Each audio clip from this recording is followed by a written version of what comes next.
ദൈവനാമത്തിന് മഹത്വമുണ്ടാകട്ടെ. ഇന്നത്തെ നമ്മുടെ പ്രഭാതത്തിലെ ചിന്തയ്ക്കായി ലഭിച്ചിരിക്കുന്ന വേദഭാഗം അപ്പോസ്തലനായ വിശുദ്ധ പൗലോസ് എഫെസ്യർക്ക് എഴുതിയ ലേഖനം 4-ാം അധ്യായം 25-ാം വാക്യം. ആകയാൽ ഭോഷ്ക് ഉപേക്ഷിച്ച് ഓരോരുത്തൻ താൻ്റെ കൂട്ടുകാരനോട് സത്യം സംസാരിപ്പിൻ, നാം തമ്മിൽ അവയവങ്ങളല്ലോ.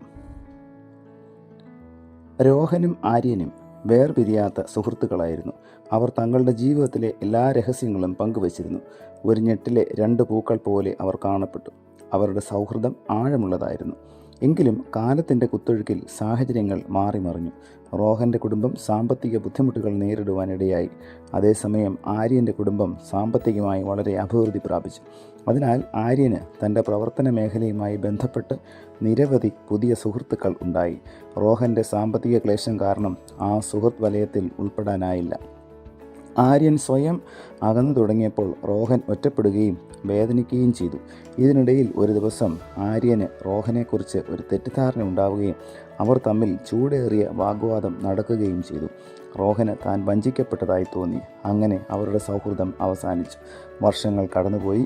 റോഹൻ തൻ്റെ ജീവിതം പുനർനിർമ്മിക്കാൻ കഠിനമായി പരിശ്രമിച്ചു. അതേസമയം ആര്യൻ്റെ വിജയം തുടർന്നു.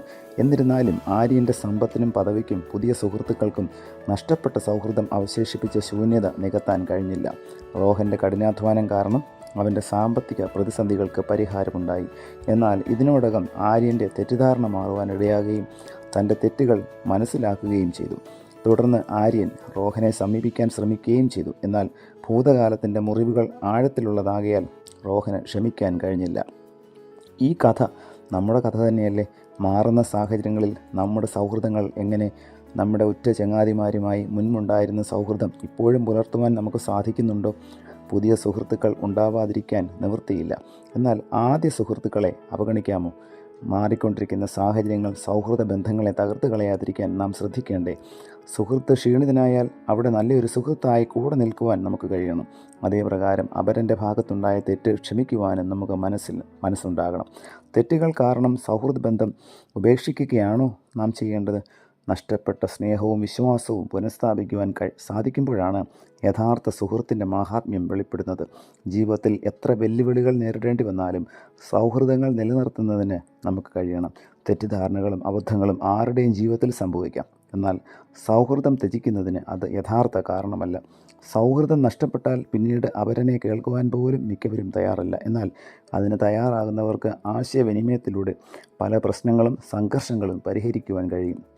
ക്ഷമയുടെയും അനുരഞ്ജനത്തിൻ്റെയും മാർഗത്തിലൂടെ സൗഹൃദം പുനഃസ്ഥാപിച്ച് ബന്ധങ്ങളെ നിലനിർത്തുവാൻ നാം ബോധപൂർവം പരിശ്രമിക്കേണ്ടതാണ്. അതാണ് ജീവിതത്തിൻ്റെ ധന്യത.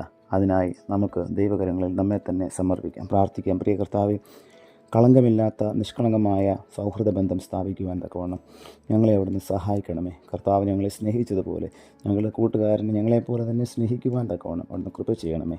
പുത്രൻ്റെ നാമത്തിൽ പ്രാർത്ഥന കേൾക്കണം പിതാവേ. ആമേൻ.